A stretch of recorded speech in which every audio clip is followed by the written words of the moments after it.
패백실 앞 낯선 아이 울음소리가 들렸습니다. 아빠가 우리 버렸대요. 5살 여자아이가 떨리는 목소리로 말했습니다. 영숙은 귀를 의심했죠. 그때 문이 열리며 한 여인이 나타났습니다. 저는 서지연입니다. 그리고 이 아이들은 도연 씨의 딸들이에요. 도대체 이게 무슨 소리일까요? 무슨 일이 벌어지고 있는 걸까요? 구독, 알림 설정은 언제나 무료니까요. 사연 들으시면서 마음에 닿았다면 살짝 응원 부탁드립니다. 장영숙은 새벽 4시부터 일어나 한복을 꺼내 들었습니다. 고운 치마 저고리는 3년 전 명동 한복집에서 맞춘 것인데 오늘을 위해 아껴둔 옷이었죠. 거울 앞에 서서 놀이개를 매만지며 영숙은 혼잣말을 했습니다. 드디어 큰아들 도연이가 결혼을 하는구나. 이제야 우리 집안도 한숨 돌리겠다 싶어서 가슴이 뭉클했습니다. 부엌으로 나가 미역국을 끓이면서도 영숙의 손길은 분주했죠. 쇠고기를 듬뿍 넣고 참기름을 두른 뒤 정성껏 끓였습니다. 아침 일찍 도연이가 들를 테니 든든히 먹여보내야겠다는 생각뿐이었습니다. 30년 전 남편이 간암으로 세상을 떠난 뒤로 영숙은 반찬 가게를 하며 두 아들을 키웠죠. 새벽부터 밤늦게까지 김치를 담그고 나물을 무치며 살아온 세월이 주마등처럼 스쳐 지나갔습니다. 오전 6시가 되자 현관문이 열리며 도연이가 들어왔습니다. 검은 턱시도를 입은 아들의 모습에 영숙은 가슴이 벅차올랐죠. 40살 대기업 차장, 번듯한 직장에 훤칠한 키까지 갖춘 아들이 자랑스러웠습니다. 도연이는 어머니께 인사를 드린 뒤 미역국 한 그릇을 뚝딱 비웠습니다. 맛있다고 하면서도 표정은 어딘가 굳어 있었죠. 작은 아들 민호도 곧 도착했습니다. 38살 민호는 중소기업 과장으로 형만큼 출세하지는 못했지만 성격만큼은 누구보다 다정했죠. 그런데 오늘따라 민호의 얼굴도 심상치 않았습니다. 형과 눈이 마주치자 시선을 피하기까지 했죠. 영숙은 긴장한 탓이려니 생각하며 아들들을 재촉했습니다. 호텔 연회장으로 향하는 차 안에서 영숙은 창밖을 바라보며 생각에 잠겼습니다.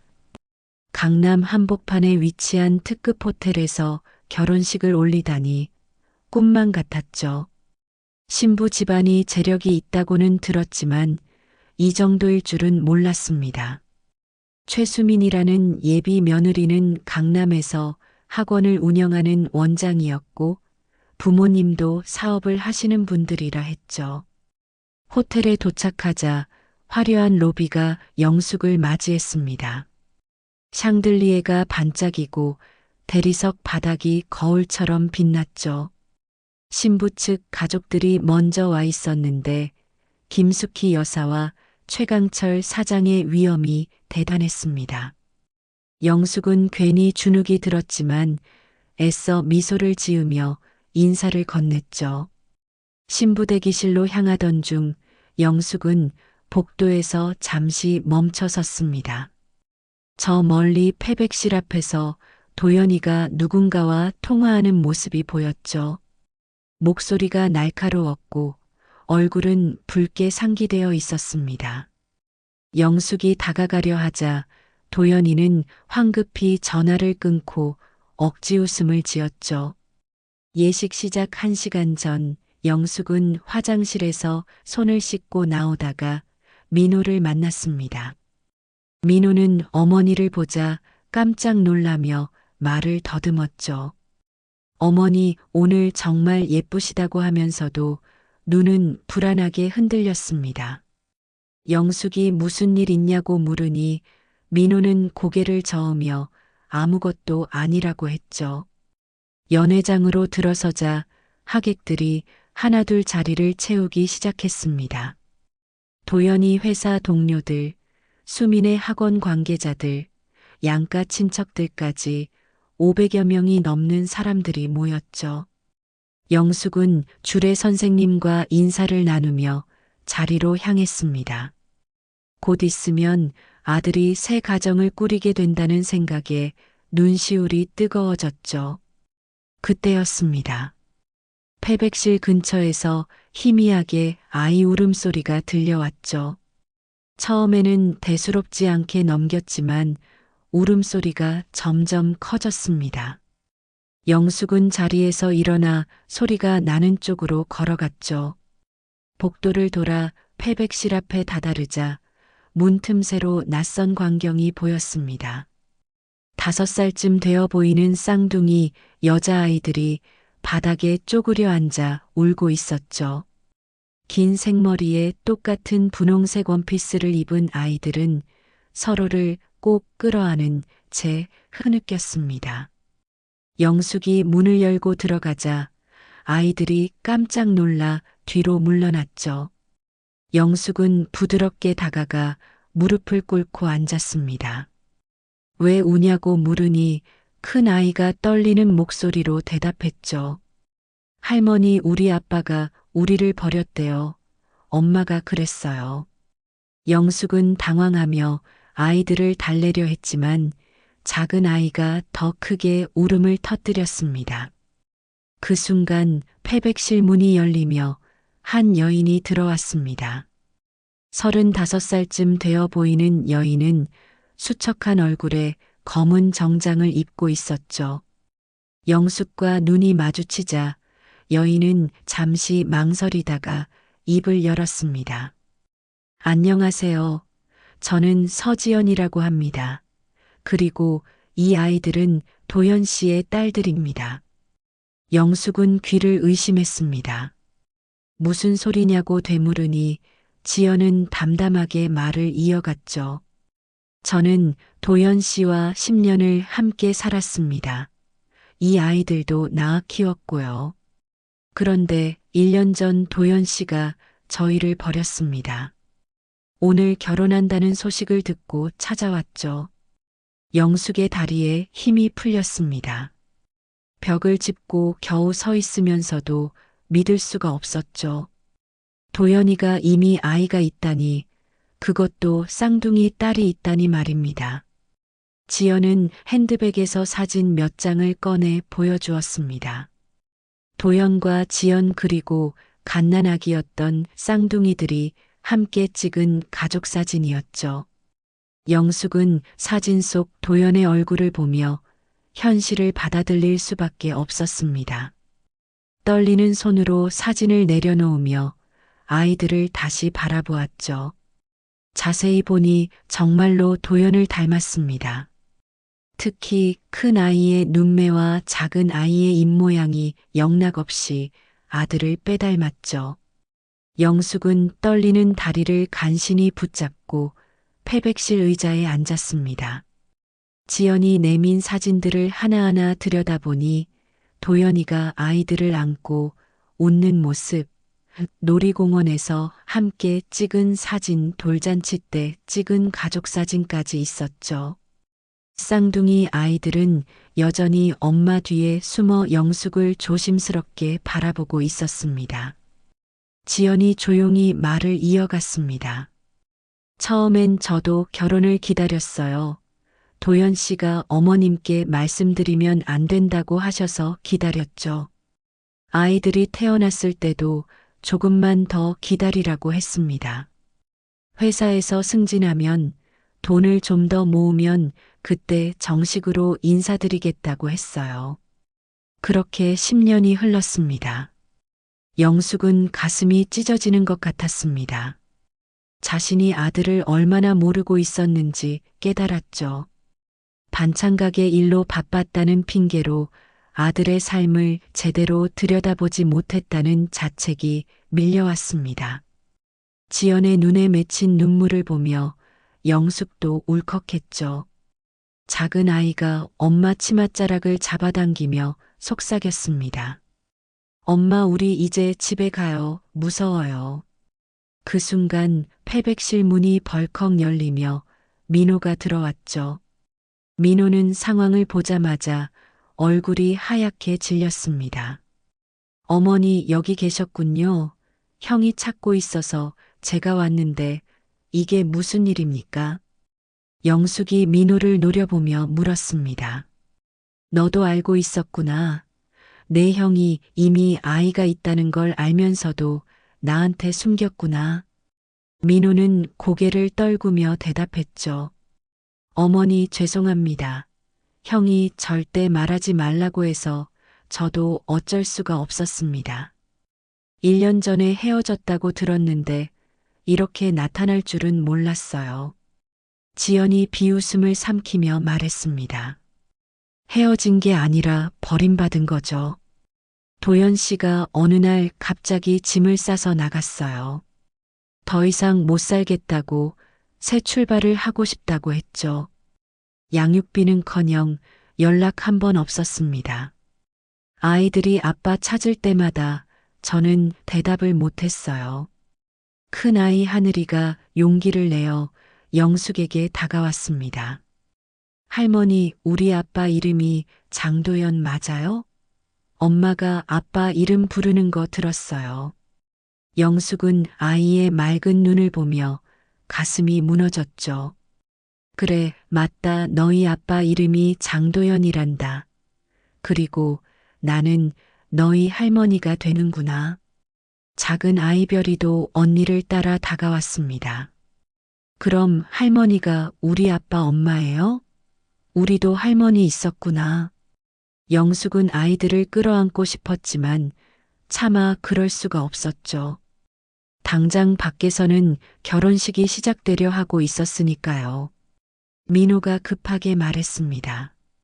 어머니 일단 이분들을 밖으로 모시고 나중에 이야기하시죠. 곧 본식이 시작됩니다.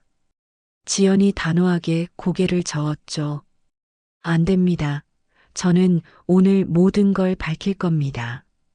제 아이들이 아빠 없는 아이로 평생 살 수는 없어요.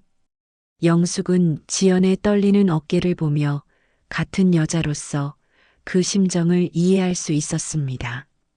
하지만 동시에 수백 명의 하객들 앞에서 벌어질 참사를 생각하니 아찔했죠. 무엇보다 아무것도 모르는 신부 수민이 받을 충격이 걱정되었습니다. 그때 복도에서 도연의 목소리가 들려왔습니다. 민호야, 어머니 어디 계시냐? 곧 입장해야 한다. 패백실 문이 열리며 도연이 들어왔고 지연과 아이들을 보자 얼굴이 돌처럼 굳어졌죠. 몇 초간 정적이 흘렀습니다. 하늘이가 먼저 입을 열었죠. 아빠다, 엄마 저기 아빠 있어요. 도연은 뒷걸음질 치며 더듬거렸습니다. 이게 무슨 짓이냐, 지연아. 오늘이 무슨 날인지 알고 이러는 거냐? 지연이 눈물을 흘리며 대답했죠. 당신이 먼저 시작한 일이에요. 우리를 버리고 새 사람 만나서 결혼까지 하면서 모른 척할 수 있을 거라 생각했나요? 영숙이 도연에게 다가가 뺨을 올려붙였습니다. 찰싹 소리가 패백실에 울렸죠. 너는 어떻게 이럴 수가 있니? 아이가 둘이나 있으면서 어떻게 나한테 숨길 수 있었니? 도연은 뺨을 감싸쥐며 변명했습니다. 어머니, 이건 오해예요. 제가 나중에 설명드릴게요. 별이가 갑자기 큰 소리로 울기 시작했습니다. 아빠 싫어. 아빠는 우리 버렸어. 엄마가 맨날 울어요. 그 울음소리가 너무 크고 슬퍼서 복도까지 들렸죠. 몇몇 하객들이 무슨 일인가 싶어 패백실 쪽을 기웃거렸습니다. 민호가 형의 팔을 잡으며 말했습니다. 형, 이제라도 정리해야 해요. 수민 씨한테 솔직하게 말하고 결혼식을 취소하세요. 도연이 동생을 뿌리치며 소리쳤죠. 미쳤냐? 지금 밖에 얼마나 많은 사람이 모였는지 알아. 수민이 집안도 생각해야지. 지연이 핸드백에서 서류 뭉치를 꺼냈습니다. 출생신고서 사본이었죠. 아버지란에 장도연이라고 선명하게 적혀 있었습니다. 저는 증거를 다 가지고 왔어요. 필요하다면 친자 확인도 할 수 있습니다. 오늘 이 자리에서 진실을 밝히지 않으면 저는 법적으로 대응할 겁니다. 영숙은 서류를 보며 마지막 희망마저 사라졌습니다. 정말로 도연이 이 아이들의 아버지였던 것이죠. 손자, 손녀들인데도 한 번도 만나보지 못했다는 사실이 가슴을 찔렀습니다. 하늘이와 별이는 낯선 할머니와 무서운 아빠 사이에서 어쩔 줄 몰라 했죠. 그때 신부 대기실에서 웨딩드레스를 입은 수민이 나타났습니다. 도연 오빠 무슨 일이에요? 식이 곧 시작된다는데 왜 여기 계세요? 패백실 안의 광경을 본 수민은 그 자리에 얼어붙었죠. 아이들과 지연 그리고 울고 있는 영숙의 모습을 번갈아 보며 상황을 파악하려 애썼습니다. 도연이 황급히 수민에게 다가가려 했지만 지연이 앞을 막아섰습니다. 수민 씨죠. 처음 뵙겠습니다. 저는 도연 씨와 10년을 산 사람이고 이 아이들은 도연 씨의 딸들입니다. 수민의 얼굴이 하얗게 질렸죠. 부케가 손에서 미끄러져 바닥에 떨어졌습니다. 하늘이가 수민의 드레스를 보며 말했습니다. 와, 공주님 같아요. 예뻐요. 그 순진한 한마디에 어른들은 모두 말을 잃었죠. 별이도 언니를 따라 수민에게 다가갔습니다. 이모, 우리 아빠랑 결혼해요? 그럼 이모가 우리 새엄마예요? 수민은 떨리는 목소리로 물었습니다. 도연 오빠, 이게 사실인가요? 정말 이 아이들이 오빠 딸이 맞나요? 도연은 대답하지 못하고 고개만 숙였죠. 그 침묵이 모든 걸 말해주었습니다. 수민의 눈에서 눈물이 주르륵 흘러내렸죠. 수민은 웨딩드레스 자락을 움켜쥐며 뒷걸음질 쳤습니다. 믿을 수 없다는 표정으로 도연을 바라보다가 결국 패백실을 뛰쳐나갔죠. 복도에는 이미 몇몇 하객들이 모여 수군거리고 있었습니다. 신부가 울면서 뛰어가는 모습을 보고 다들 당황했죠. 영숙은 손녀들을 바라보며 가슴이 미어졌습니다. 아무것도 모르는 아이들이 이런 아수라장에 놓여 있다는 게 안타까웠죠.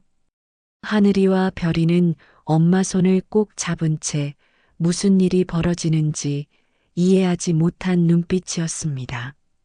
민호가 형에게 말했습니다. 형, 이제 정신 차려요. 밖에 나가서 상황 정리해야 합니다. 신부 부모님이 오시기 전에 뭐라도 해야 해요. 도연은 머리를 쥐어뜯으며 중얼거렸죠. 다 끝났어. 모든 게 다 끝났어. 회사에서도 알게 되면 나는 끝이야. 지연이 차분하게 말했습니다. 저는 복수하러 온 게 아니에요. 단지 아이들이 아빠를 잃고 살 수는 없다고 생각했어요. 하늘이와 별이가 왜 자기들만 아빠가 없냐고 물을 때마다 가슴이 찢어졌습니다. 그래서 용기를 냈어요. 그때 신부 어머니 김숙희 여사가 신부 아버지 최강철과 함께 패백실로 들어왔습니다. 수민이 우는 걸 보고 달려온 것이죠. 김숙희 여사가 날카로운 목소리로 물었습니다. 대체 무슨 일입니까? 우리 딸이 왜 결혼식장에서 울고 있는 거죠? 영숙은 사돈 어른들 앞에서 고개를 들 수가 없었습니다. 민호가 대신 상황을 설명하려 했지만 최강철 이 손을 들어 제지했죠. 그리고 지연과 아이들을 번갈아 보며 모든 걸 파악한 듯 했습니다. 최강철이 도연을 노려보며 말했습니다. 당신이 우리 딸을 속여. 이미 여자가 있고 아이까지 있으면서 결혼을 추진했단 말인가. 도연은 변명조차 하지 못하고 고개만 숙였죠. 하늘이가 갑자기 최강철에게 다가가 물었습니다. 아저씨, 우리 아빠한테 왜 화내요? 아빠가 나쁜 사람이에요? 그 순진한 질문에 최강철도 말문이 막혔죠. 별이도 언니 옆에 서서 무서워하며 엄마를 찾았습니다. 김숙희 여사가 분노에 찬 목소리로 말했습니다. 이런 치욕은 처음입니다. 우리가 얼마나 준비했는지 아십니까? 하객도 500명이 넘고 언론사 기자들도 왔어요. 이 결혼은 취소입니다. 영숙이 무릎을 꿇으려 하자 민호가 황급히 어머니를 부축했습니다. 영숙은 눈물을 흘리며 말했죠. 죄송합니다, 사돈 어른. 제가 아들을 제대로 가르치지 못했습니다. 어떻게 사죄를 드려야 할지 모르겠어요. 지연이 조용히 말했습니다. 저도 죄송합니다. 이런 자리까지 와서 소동을 일으킨 건 잘못이에요. 하지만 아이들에게는 죄가 없습니다. 그저 아빠를 만나고 싶어 했을 뿐이에요. 최강철이 단호하게 말했습니다. 지금 당장 밖에 나가서 결혼 취소를 발표하십시오. 모든 책임은 신랑 측에서 지셔야 합니다. 우리 딸은 피해자입니다. 도연은 망연자실한 표정으로 고개를 끄덕였죠. 별이가 울음을 터뜨렸습니다. 무서워요. 엄마, 집에 가고 싶어요. 지연이 아이를 안으며 달랬지만 울음소리는 점점 커졌죠. 하늘이도 동생을 보며 같이 울기 시작했습니다. 영숙은 울고 있는 손녀들을 보며 결심했습니다. 지연 씨, 잠시 아이들을 데리고 제 차로 가시죠. 여기서 더 있으면 아이들이 놀랄 것 같아요. 지연은 잠시 망설이다가 고개를 끄덕였습니다. 민호가 아이들을 안아들고 패백실을 나갔습니다. 영숙도 뒤따라가며 도연에게 말했죠. 너는 알아서 처리해라. 내가 저지른 일이니 내가 책임져야지. 도연은 홀로 남겨진 채 무너져 내렸습니다. 연회장은 이미 술렁이기 시작했습니다. 신부가 울며 뛰쳐나가고 신랑 측 가족들이 어수선하게 움직이는 걸 본 하객들이 웅성거렸죠. 사회자도 당황하며 잠시만 기다려달라는 안내방송을 반복했습니다. 영숙은 주차장에 도착해 지연과 아이들을 자신의 차에 태웠습니다. 하늘이가 물었죠. 할머니, 우리 어디 가요? 영숙은 대답하지 못하고 그저 아이의 머리를 쓰다듬었습니다. 지연이 조용히 말했습니다. 어머님, 죄송해요. 처음 뵙는데 이런 일로 인사드리게 되어서. 영숙은 고개를 저으며 대답했죠. 내가 더 미안하구나. 내 아들이 당신과 아이들에게 못할 짓을 했어. 민호가 운전석에 앉으며 말했습니다. 일단 어머니 집으로 가시죠. 여기 있으면 기자들이 몰려올지도 몰라요. 차가 출발하자 별이가 창밖을 보며 말했죠. 엄마, 저 큰 건물이 뭐예요? 지연은 아이를 꼭 안으며 아무것도 아니라고 대답했습니다. 한편 연회장에서는 최강철이 마이크를 잡고 하객들에게 결혼 취소를 발표했습니다. 신랑 측의 중대한 결함으로 결혼식을 진행할 수 없다고 했죠. 하객들은 충격에 빠져 수군거렸고 곧 하나둘 자리를 떠나기 시작했습니다. 도연은 호텔 화장실에 숨어 전화기를 붙잡고 있었습니다. 회사 상사한테 전화가 오고 있었지만 받을 용기가 나지 않았죠. 오늘 일이 회사에 알려지면 승진은커녕 징계를 받을 게 뻔했습니다. 영숙의 집에 도착한 지연과 아이들은 낯선 환경에 긴장했습니다. 하지만 영숙이 따뜻한 차와 과자를 내오자 조금씩 긴장이 풀렸죠. 하늘이가 거실을 둘러보며 말했습니다. 할머니 집 따뜻해요. 영숙은 아이들을 보며 눈물이 났습니다. 이렇게 예쁜 손녀들이 있는 줄도 모르고 살았다니. 지연에게 물었죠. 그동안 어떻게 사셨어요? 혼자 아이들 키우느라 얼마나 힘드셨을까? 지연이 담담하게 대답했습니다. 처음엔 죽고 싶었어요. 하지만 아이들 얼굴을 보니 살아야겠더라고요. 작은 원룸에서 시작해서 지금은 투룸으로 옮겼어요. 식당에서 일하면서 아이들을 어린이집에 보내고 있습니다. 민호가 거실로 들어오며 말했습니다. 형한테 연락이 왔는데 호텔에서 엄청난 위약금을 물어야 한대요. 신부 집에서는 손해배상 소송도 검토한다고 합니다. 영숙은 한숨을 쉬며 고개를 떨구었죠. 연회장은 텅 비어 있었습니다. 화려했던 꽃장식과 리본들만이 쓸쓸하게 남아 있었죠. 도연은 무대 앞에 멍하니 서서 벌어진 일을 되새기고 있었습니다. 그때 수민이 웨딩드레스를 벗지도 않은 채 다시 들어왔죠. 눈은 퉁퉁 부어 있었고 화장은 번져 있었습니다. 수민이 떨리는 목소리로 말했습니다. 오빠 저한테 할 말 없어요? 10년을 같이 산 여자가 있고 아이까지 둘이나 있으면서 왜 저한테 프로포즈를 한 거예요? 도연은 대답하지 못하고 시선을 피했죠. 도연이 겨우 입을 열었습니다. 수민아 미안해. 정말 새 출발하고 싶었어.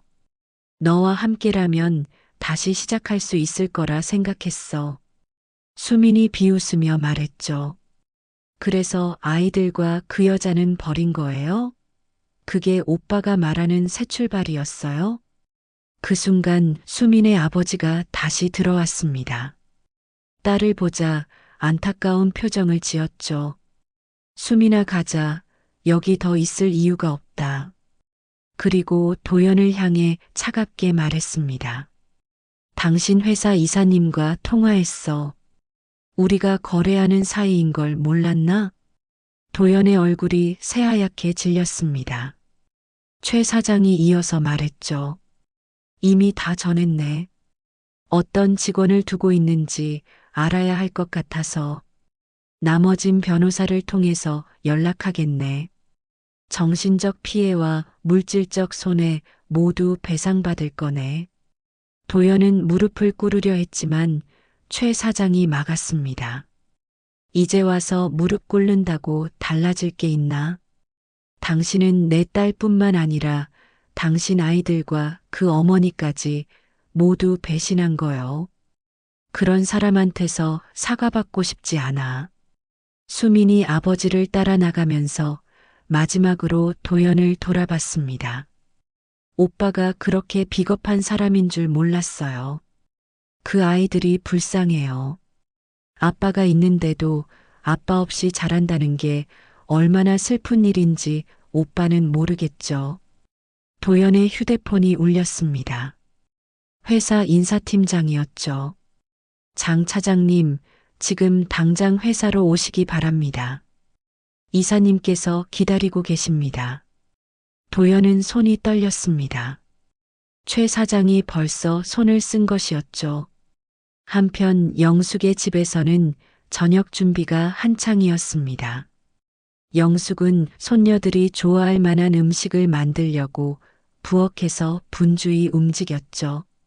하늘이와 별이는 거실에서 텔레비전을 보며 조금씩 긴장을 풀고 있었습니다. 지연이 부엌으로 와서 영숙을 도우려 했지만 영숙이 말렸습니다. 앉아서 쉬어요. 그동안 고생 많았잖아요. 지연은 미안한 표정으로 말했죠. 어머님한테 이런 부담을 드려서 죄송해요. 영숙이 고개를 저으며 말했습니다. 무슨 부담이에요? 내 손녀들인데. 오히려 이제야 만나게 되어서 미안하고 고마워요. 앞으로 자주 보고 싶은데 괜찮겠어요? 민호가 형에게서 온 전화를 받고 얼굴이 어두워졌습니다. 어머니 형이 회사 이사님한테 직접 불려갔대요. 사돈어른이 이사님께 전화하셨다고. 형네 회사 중요한 거래처라서 난리가 났나 봐요. 영숙은 한숨을 쉬며 고개를 끄덕였죠. 저녁 식사 시간이 되자 하늘이와 별이가 식탁에 앉았습니다. 영숙이 정성껏 차린 밥상을 보고 아이들의 눈이 반짝였죠. 하늘이가 말했습니다. 우와, 할머니 요리 정말 잘하시네요. 별이도 고개를 끄덕이며 맛있게 먹기 시작했습니다. 지연이 아이들을 보며 눈물을 훔쳤습니다. 이렇게 따뜻한 밥상에 앉아본 게 얼마만인지. 영숙이 지연의 손을 잡으며 말했죠. 이제부터라도 자주 와요. 아니, 아예 여기서 같이 살아도 돼요. 민호가 조심스럽게 말했습니다. 혹시 법적으로 양육비나 친권 문제를 정리하실 생각이신가요? 지연이 고개를 끄덕였죠. 네, 이제는 정리해야 할 것 같아요. 아이들을 위해서라도요. 그때 현관문이 열리며 도연이 들어왔습니다. 넥타이는 풀려 있고 얼굴은 창백했죠. 거실에 모여 있는 가족들을 보고 잠시 멈칫했습니다. 하늘이가 아빠를 보자 뒤로 숨었고 별이는 엄마한테 더 바짝 붙었죠. 영숙이 차갑게 말했습니다. 이제 와서 무슨 낯으로 들어오니? 도연은 고개를 숙이며 말했죠. 어머니, 큰일 났어. 회사에서 징계위원회 열린대요. 최 사장님이 우리 이사님한테 직접 전화해서 항의하셨대요. 민호가 형을 보며 말했습니다. 형 자업자득이야. 처음부터 정직하게 했어야지. 도연이 동생을 노려보며 말했죠. 너라고 다를 것 같아? 내가 내 입장이었어도 똑같았을 거야. 지연이 일어서며 말했습니다. 그만해요. 아이들 앞에서 싸우지 마세요. 도연이 지연을 보며 말했죠. 너 때문이야. 왜 하필 오늘 나타난 거야? 조용히 살면 안 됐어? 지연이 분노하며 대답했습니다. 내가 조용히 산 게 1년이에요. 당신이 우리를 버리고 나간 뒤로 하루하루가 지옥이었어요. 아이들이 아빠 찾을 때마다 내가 얼마나 괴로웠는지 알아요? 하늘이가 울음을 터뜨렸습니다. 엄마 아빠 싸우지 마요. 무서워요. 별이도 언니를 따라 울기 시작했죠. 영숙이 손녀들을 안으며 달랬습니다. 괜찮아, 우리 하늘이 별이 할머니가 있잖아. 도연이 주머니에서 봉투를 꺼냈습니다. 이거 받아. 당장 줄 수 있는 게 이것밖에 없어. 회사에서 잘리면 앞으로 어떻게 될지 모르겠지만 최대한 책임질게. 지연이 봉투를 받으며 말했습니다. 돈은 받을게요. 아이들 키우는데 필요하니까. 하지만 아이들한테는 얼굴도 보이지 마세요. 당신이 나타날 때마다 아이들이 혼란스러워해요. 도연이 하늘이와 별이를 보며 다가가려 했지만 아이들은 더 움츠러들었습니다. 도연은 쓸쓸하게 말했죠. 하늘아, 별아, 아빠가 미안해. 언젠가는 이해해주겠지? 영숙이 단호하게 말했습니다. 오늘은 그만 나가라. 내일부터 정리하고 와. 진정으로 아비 노릇을 하고 싶다면 먼저 내 삶부터 바로잡아야 할 거야. 도연은 더 이상 말하지 못하고 현관으로 향했습니다. 나가기 전 뒤돌아보며 말했죠. 어머니, 죄송해요. 정말 다 망쳤어요. 문이 닫히고 다시 정적이 흘렀습니다.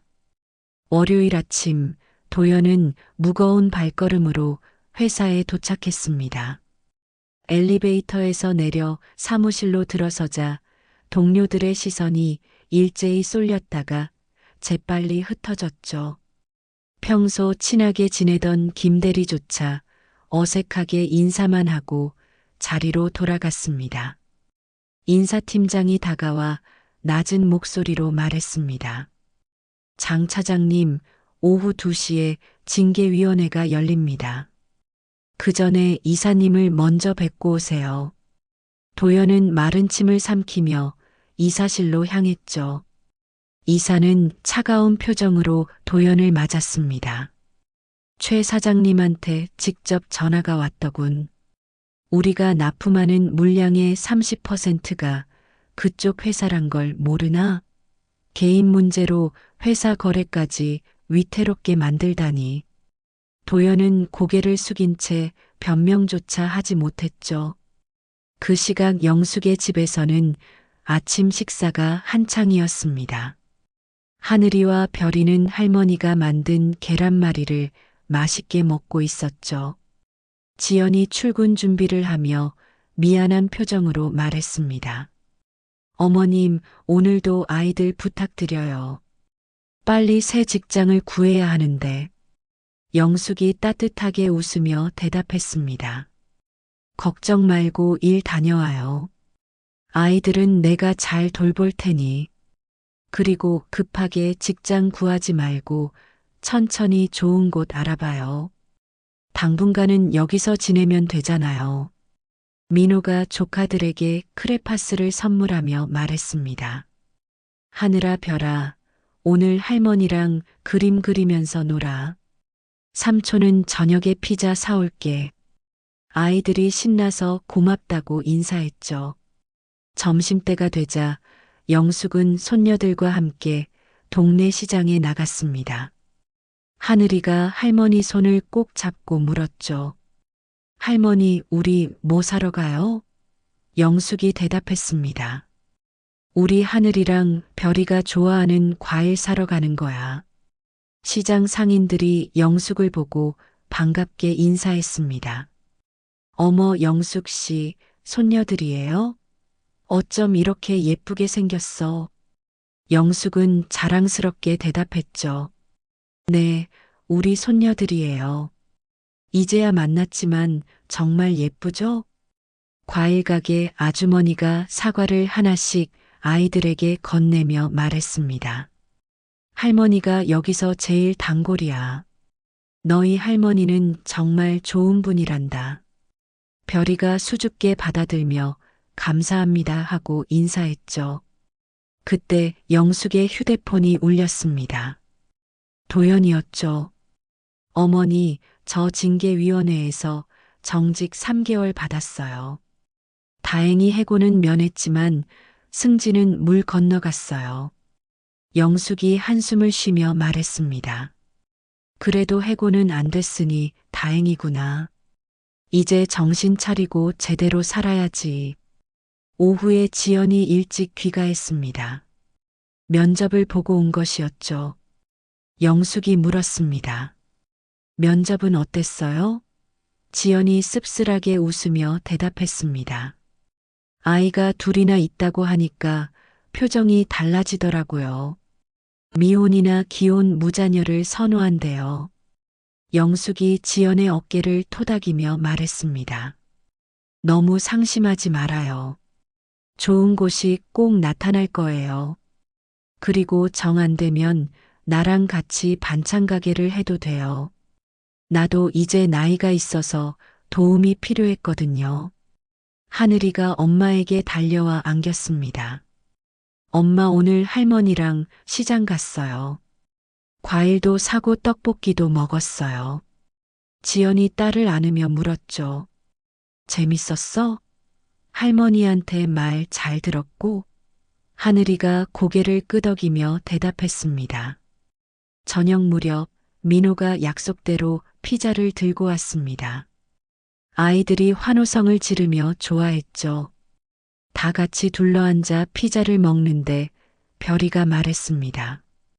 우리 집도 이렇게 다 같이 먹었으면 좋겠어요. 아빠도 있으면 더 좋을 텐데. 순간 어른들이 조용해졌습니다. 영숙이 별이를 안으며 말했죠. 우리 별이가 아빠 보고 싶구나. 그래도 할머니랑 삼촌이랑 엄마랑 언니랑 있잖아. 우리가 별이를 많이 사랑한단다. 밤이 되어 아이들이 잠든 후 영숙과 지연이 거실에서 차를 마시며 이야기를 나눴습니다. 지연이 조심스럽게 말했습니다. 어머님, 도연 씨가 정직당했다면서요? 제 때문인 것 같아서 마음이 무거워요. 영숙이 고개를 저으며 대답했습니다. 그의 자업자득이에요. 처음부터 정직했다면 이런 일도 없었겠죠. 오히려 지연 씨가 용기를 낸 덕분에 진실이 밝혀진 거예요. 이제라도 바로잡을 수 있어서 다행이라고 생각해요. 다음 날 아침, 도연이 불쑥 어머니 집을 찾아왔습니다. 평일 오전인데도 정장이 아닌 평상복 차림이었죠. 영숙이 문을 열며 물었습니다. 정직 중이라고 이렇게 놀고 있니? 도연이 멋쩍게 웃으며 대답했습니다. 어머니 생각해 볼 시간이 생겼어요. 그동안 제가 얼마나 잘못 살았는지. 거실로 들어온 도연은 아이들의 흔적을 보며 복잡한 표정을 지었습니다. 그림책, 크레파스, 인형들이 여기저기 놓여 있었죠. 영숙이 말했습니다. 내 딸들이 남긴 거야. 이제야 이 집에 아이들 웃음소리가 나는구나. 도연이 작은 목소리로 말했습니다. 어머니, 제가 정말 바보였어요. 가족을 버리고 성공만 쫓았는데 결국 남은 게 없네요. 수민이도 잃고 회사에서도 찍혔고. 영숙이 차갑게 대답했죠. 이제야 깨달았니? 늦었지만 다행이네. 그때 현관문이 열리며 지연이 하늘이 별이와 함께 들어왔습니다. 어린이집을 알아보고 오는 길이었죠. 도연을 보자 아이들이 또 엄마 뒤로 숨었습니다. 지연이 경계하며 물었습니다. 또 왜 왔어요? 도연이 지연에게 말했습니다. 양육비 통장 만들어 왔어. 자동이체 신청했으니까 매달 들어갈 거야. 그리고 주말에 아이들 좀 만나게 해줘. 이제라도 아빠 노릇하고 싶어. 지연이 단호하게 대답했습니다. 아이들이 원할 때까지 기다려요. 지금은 당신을 무서워해요. 억지로 만나면 더 상처받을 거예요. 도연은 쓸쓸하게 고개를 끄덕였죠. 하늘이가 할머니 뒤에서 조심스럽게 고개를 내밀며 작게 말했습니다. 저 아저씨가 아빠 맞죠? 엄마가 아빠라고 했는데 왜 자꾸 가요? 그 말에 도연의 눈시울이 붉어졌죠. 영숙이 하늘이를 달래며 말했습니다. 그래, 맞아. 아빠가 바쁜 일이 있어서 자주 못 오는 거야. 도연이 무릎을 꿇고 하늘이 눈높이에 맞춰 말했습니다. 하늘아, 미안해. 아빠가 정말 미안해. 조금만 기다려줘. 아빠가 꼭 좋은 아빠가 될게. 별이도 엄마 뒤에서 아빠를 빤히 쳐다보았죠. 도연은 아이들의 시선을 견디지 못하고 일어서며 말했습니다. 이제 갈게. 다음에 또 올게. 문을 나서는 도연의 뒷모습이 초라해 보였습니다. 2달이 흘렀습니다. 여름이 깊어가는 7월, 영숙의 집은 이제 완전히 달라진 모습이었죠. 거실 한쪽에는 아이들 장난감이 가득했고 냉장고에는 하늘이와 별이가 그린 그림이 붙어 있었습니다. 지연은 영숙의 권유로 반찬 가게 일을 돕기 시작했고 아이들은 근처 어린이집에 다니고 있었죠. 아침 일찍 영숙과 지연이 반찬 준비를 하고 있을 때 하늘이가 부엌으로 뛰어왔습니다. 할머니, 엄마, 오늘 어린이집에서 아빠 얘기했어요. 친구들이 우리 아빠 왜 안 오냐고 물어봤어요. 지연이 딸을 안으며 뭐라고 대답했냐고 물으니 하늘이가 말했죠. 아빠는 일하느라 바쁘다고 했어요. 영숙이 손녀를 쓰다듬으며 말했습니다. 우리 하늘이가 잘 대답했네. 이제 곧 방학이니까 재밌게 놀자. 하늘이가 밝게 웃으며 부엌을 나갔지만 지연과 영숙은 서로를 바라보며 한숨을 쉬었죠. 그날 오후 도연이 어머니 집 앞에서 서성이고 있었습니다. 정직 기간이 끝나고 복직했지만 한직으로 밀려난 상태였죠. 손에는 아이들 선물이 든 쇼핑백을 들고 있었습니다. 초인종을 누르려다 망설이기를 여러 번, 결국 문자를 보냈죠. 어머니, 저예요. 잠깐 들어가도 될까요? 영숙이 문을 열어주며 말했습니다. 들어와. 지연이랑 아이들은 어린이집 갔다가 마트 들른다고 했어. 도연이 안도하면서도 아쉬운 표정으로 거실에 앉았죠.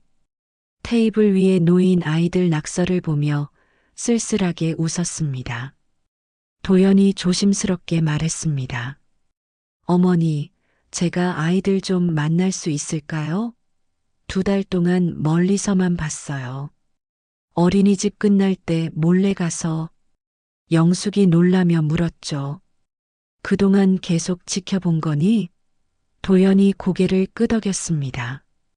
다가갈 용기가 없었어요. 아이들이 저를 거부할까봐. 그때 현관문이 열리며 민호가 들어왔습니다. 형을 보고 놀란 표정을 지었죠. 형, 회사는 괜찮아? 복직했다면서? 도연이 씁쓸하게 대답했습니다. 복직은 했는데 창고 관리로 발령났어. 출세는 끝났지. 민호가 형 옆에 앉으며 말했습니다. 형, 이제라도 제대로 해봐. 형수님도 마음이 많이 풀렸어. 어머니 집에서 같이 지내면서 안정됐고, 아이들도 가끔 아빠 얘기해. 도연의 눈이 반짝였죠. 정말? 아이들이 날 기억해? 영숙이 차를 내오며 말했습니다. 당연히 기억하지. 내가 아무리 못된 짓을 했어도 아이들한테는 아빠니까. 하늘이는 특히 아빠 닮아서 고집이 세더라. 별이는 겁이 많지만 정이 많고. 그 순간 밖에서 아이들 목소리가 들렸습니다. 하늘이와 별이가 지연과 함께 돌아온 것이었죠. 도연이 황급히 일어나려 하자 영숙이 붙잡았습니다. 도망가지 말고 이번엔 제대로 마주해봐. 문이 열리고 들어온 하늘이가 도연을 보자 멈춰 섰습니다. 아빠다. 엄마, 아빠가 왔어요. 별이는 엄마 뒤로 숨었지만 고개를 빼꼼 내밀어 아빠를 쳐다봤죠. 지연이 당황하며 아이들을 안정시키려 했습니다. 도연이 무릎을 꿇고 앉아 말했습니다. 하늘아, 별아. 아빠야. 그동안 못 봐서 미안해. 아빠가 많이 보고 싶었어. 하늘이가 조심스럽게 다가와 물었죠. 아빠 왜 안 왔어요? 우리 버렸어요? 그 직설적인 질문에 도연은 말문이 막혔습니다. 지연이 개입하려 하자 영숙이 조용히 말렸죠. 도연이 떨리는 목소리로 대답했습니다. 아빠가 바보였어. 하늘이랑 별이를 버린 게 아니라 아빠가 겁쟁이였던 거야. 용서해 줄 수 있겠니? 별이가 엄마를 올려다보며 물었습니다. 엄마, 아빠 용서해 줘도 돼요? 지연이 복잡한 표정으로 고개를 끄덕였죠. 하늘이가 아빠에게 한 발 더 다가가 말했습니다. 아빠, 이제 매일 올 거예요? 도연이 고개를 저으며 솔직하게 대답했습니다. 매일은 못 와. 아빠도 일해야 하거든. 하지만 주말마다 올게. 약속할게. 그리고 쇼핑백에서 인형을 꺼내 아이들에게 건넸죠. 이거 너희 선물이야. 별이가 인형을 받아들며 처음으로 미소를 지었습니다. 예쁘다. 고마워요, 아빠. 그 한마디에 도연의 눈에서 눈물이 흘렀죠. 하늘이도 자기 인형을 꼭 안으며 말했습니다. 아빠 울지 마요. 어른이 우는 거 아니에요. 지연이 부엌으로 가며 말했습니다. 저녁 먹고 가세요. 어차피 식구니까. 그 말에 도연이 놀라서 지연을 바라봤죠. 지연이 돌아보지 않고 말했습니다. 아이들 아빠니까요. 하지만 천천히 가요. 아이들이 적응할 시간이 필요해요. 저녁 식탁에 오랜만에 온 가족이 모였습니다. 비록 예전과는 다른 모습이었지만 아이들은 아빠가 있다는 사실에 들떠 있었죠. 하늘이가 밥을 먹으며 말했습니다. 아빠, 우리 어린이집에서 발표회 해요. 아빠도 올 거예요? 도연이 고개를 끄덕이며 대답했습니다. 당연하지. 꼭 갈게. 언제야? 별이도 용기를 내어 말했죠. 저도 노래해요. 아빠한테 들려주고 싶어요. 도연은 딸들의 말 한마디 한마디에 감격했습니다. 식사가 끝나고 도연이 일어서며 말했습니다. 이제 가볼게. 오늘 정말 고마웠어. 하늘이가 아빠 팔을 잡으며 물었죠. 아빠 정말 주말에 와요? 약속? 도연이 새끼손가락을 내밀며 약속했습니다. 현관에서 도연이 지연에게 말했습니다. 고마워. 기회를 줘서 앞으로 정말 잘할게. 지연이 차분하게 대답했죠. 말보다 행동으로 보여주세요. 아이들은 또 실망하면 견디기 힘들 거예요. 도연이 나간 후 영숙이 지연에게 말했습니다. 잘했어요. 아이들에게는 아빠가 필요하니까. 지연이 눈물을 훔치며 대답했죠. 저도 아이들을 위해서예요. 제 감정은 접어두고요.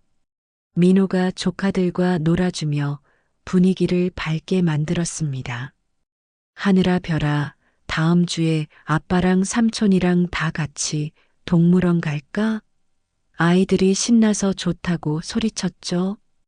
영숙은 그런 가족들을 보며 마음이 따뜻해졌습니다. 밤이 되어 아이들이 잠자리에 들 때 별이가 엄마에게 물었습니다. 엄마, 이제 아빠랑 다시 같이 살아요? 지연이 딸의 머리를 쓰다듬으며 대답했죠. 아직은 아니야. 하지만 아빠가 자주 놀러 올 거야. 하늘이가 덧붙여 말했습니다. 그래도 좋아요. 아빠 있으니까. 이제 친구들한테 우리도 아빠 있다고 말할 수 있어요. 지연은 딸들을 꼭 안으며 잠을 재웠습니다. 석 달이 더 흘러 가을이 깊어갔습니다. 영숙의 반찬 가게는 지연의 합류로 더욱 번창했고 동네에서는 맛있는 반찬집으로 소문이 났죠.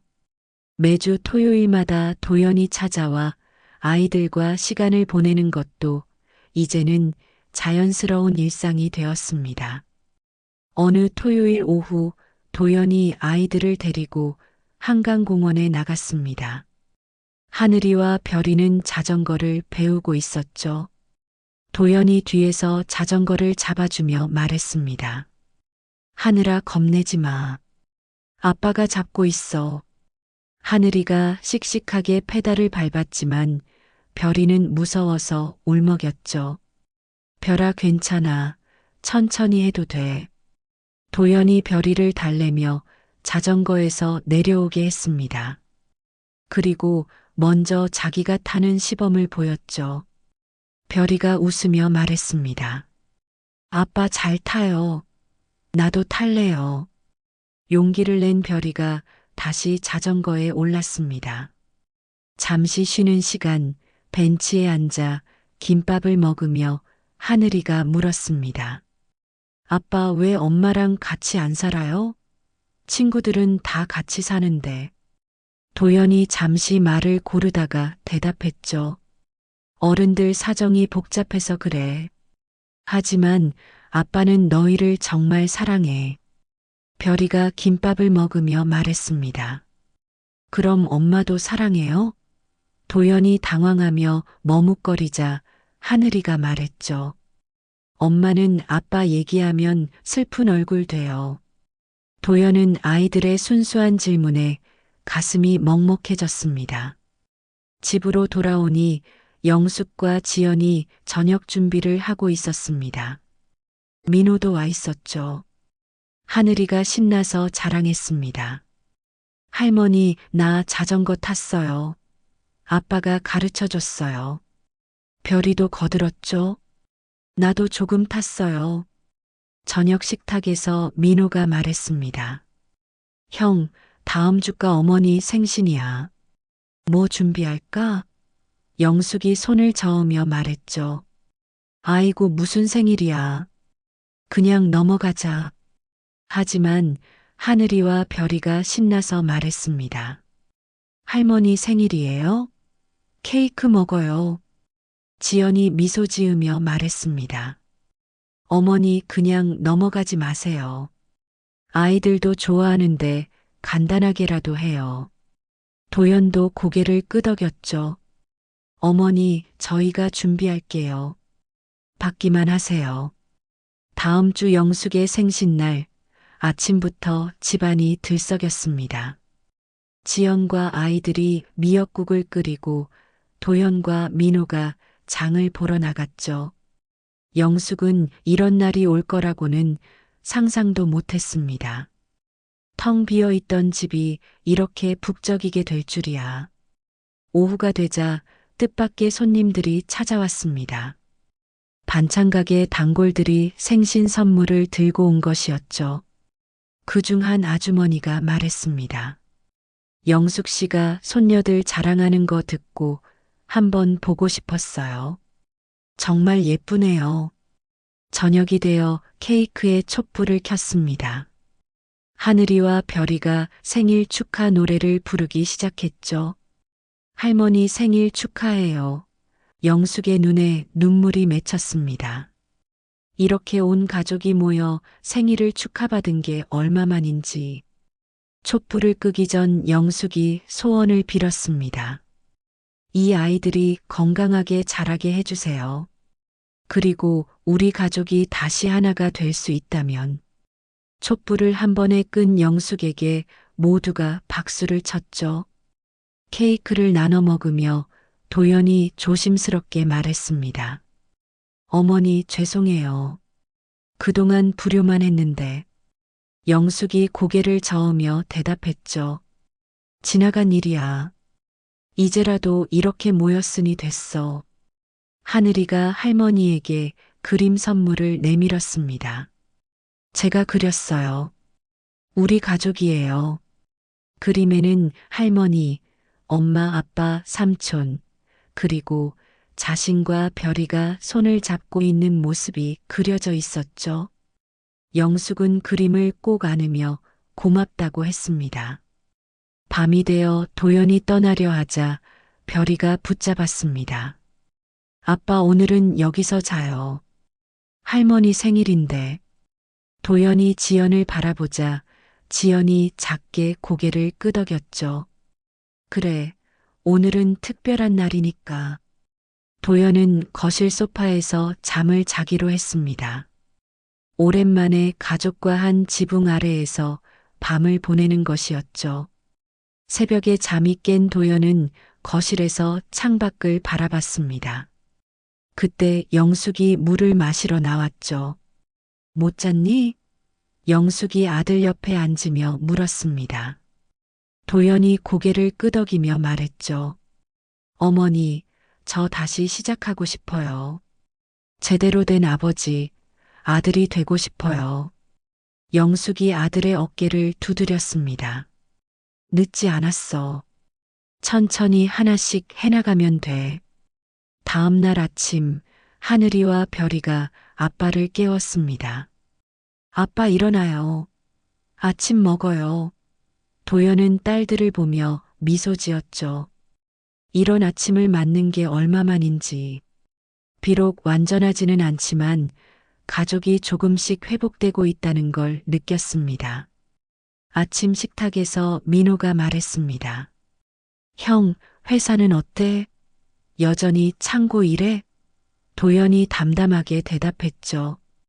응, 하지만 괜찮아. 오히려 여유가 생겨서 아이들도 보고. 월급은 줄었지만 이제야 사는 것 같아. 지연이 아이들 가방을 챙기며 말했습니다.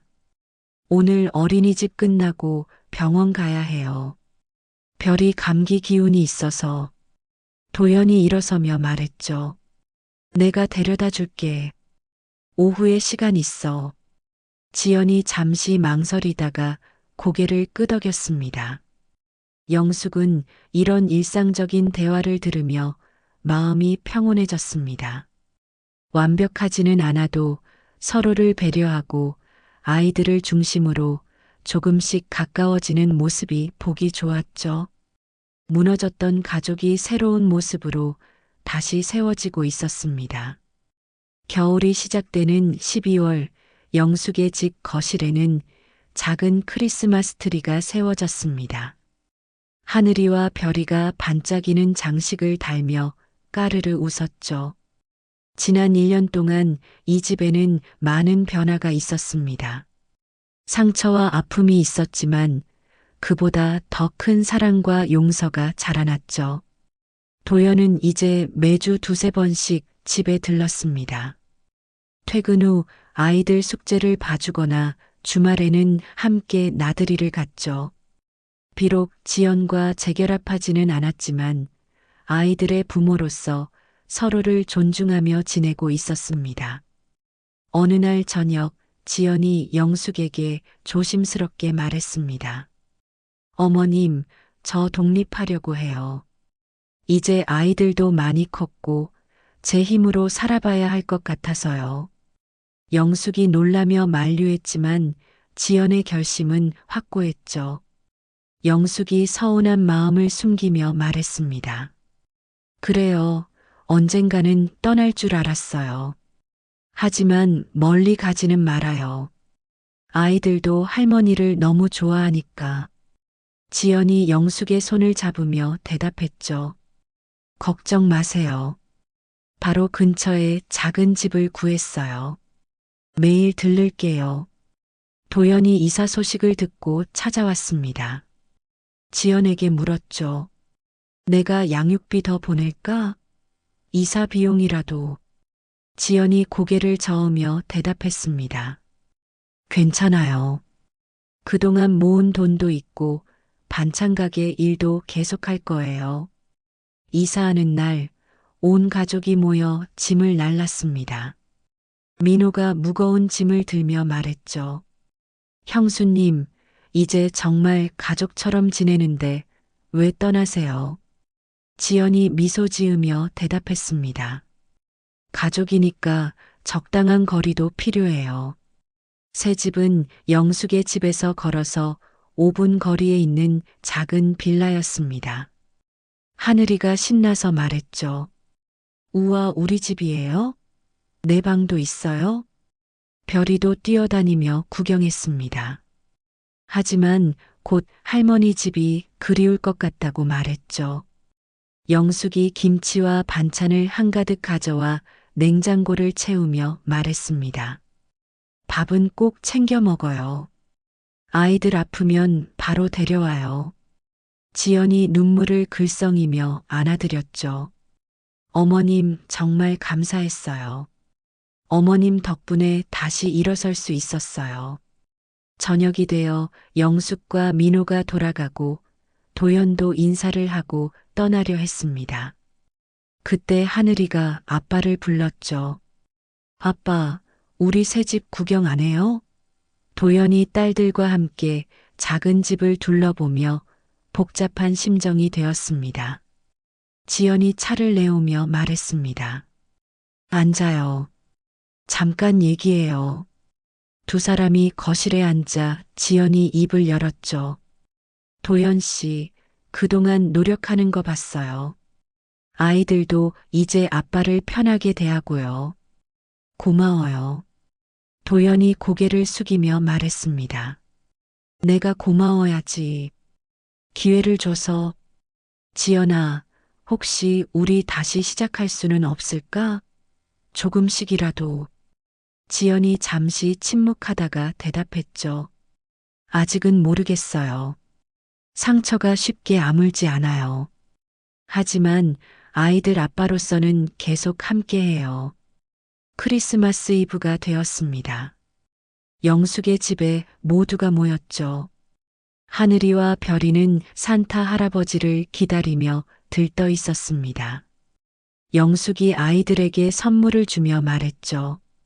이건 산타 할아버지가 할머니한테 맡기고 가셨대. 민호가 기타를 들고 와서 캐럴을 연주했습니다. 모두가 함께 노래를 부르며 케이크를 먹었죠. 도연이 조용히 지연에게 작은 상자를 건넸습니다. 메리 크리스마스. 아이들 선물이야. 상자 안에는 아이들 이름이 새겨진 목걸이가 들어 있었죠. 밤이 깊어지자 아이들이 졸기 시작했습니다. 별이가 하품을 하며 말했죠. 엄마, 아빠, 우리 이제 집에 가요? 그 말에 어른들이 잠시 조용해졌습니다.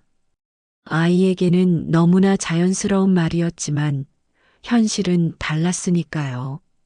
도연이 별이를 안아들며 말했습니다. 그래, 엄마랑 집에 가자. 아빠는 또 올게. 하늘이가 물었죠. 아빠는 왜 같이 안 가요? 도연이 쓸쓸하게 웃으며 대답했습니다. 아빠는 아직 준비가 안 됐어. 하지만 언젠가는 같이 갈 수 있을 거야. 새해 첫날 아침, 영숙은 창밖에 내리는 눈을 보며 생각에 잠겼습니다. 1년 전 그 결혼식 날을 떠올려 보니 참 많은 일이 있었죠. 무너졌던 가족이 다른 모습으로 다시 모였고 상처는 아직 남아있지만 조금씩 아물고 있었습니다. 지연이 아이들과 함께 새해 인사를 하러 왔습니다. 하늘이와 별이가 할머니께 세배를 올렸죠. 할머니 새해 복 많이 받으세요. 영숙이 손녀들을 안으며 세뱃돈을 주었습니다. 우리 강아지들도 복 많이 받아라. 도연과 민호도 도착했습니다. 도연이 어머니께 절을 올리며 말했죠. 어머니, 올해는 정말 잘할게요. 영숙이 아들들을 바라보며 말했습니다. 그래, 올해는 우리 가족 모두 행복하자. 점심을 먹으며 민호가 말했습니다. 올해는 제가 결혼할 것 같아요. 여자친구가 있거든요. 모두가 놀라며 축하했죠. 하늘이가 말했습니다. 그럼 우리 이모 생기는 거예요? 민호가 웃으며 고개를 끄덕였습니다. 저녁이 되어 각자 집으로 돌아가는 시간, 영숙은 가족들을 배웅하며 생각했습니다. 완벽한 가족은 아니지만 서로를 아끼고 배려하는 마음이 있다면 그것으로 충분하다고. 하늘이와 별이가 손을 흔들며 인사했죠. 할머니 내일 또 올게요. 영숙은 조용해진 집에서 하늘이가 그려준 가족 그림을 바라봤습니다. 그림 속에서 모두가 손을 잡고 웃고 있었죠. 비록 현실은 그림처럼 단순하지 않지만 언젠가는 정말 저렇게 될 수 있을 거라 믿었습니다. 가족이란 혈연만이 아니라 서로를 향한 사랑과 용서로 만들어지는 것이니까요. 창밖에 눈은 계속 내리고 있었습니다. 새하얀 눈이 세상을 덮듯이 시간이 흐르면 이 가족의 상처도 조금씩 덮여갈 것입니다. 영숙은 따뜻한 차를 한 모금 마시며 작게 미소 지었죠. 힘들었지만 결국 가족은 다시 하나가 되어가고 있었으니까요. 오늘 사연이 마음에 남으셨다면 구독과 좋아요, 댓글로 함께 기억해 주세요. 여러분의 한마디가 다음 이야기의 시작이 됩니다.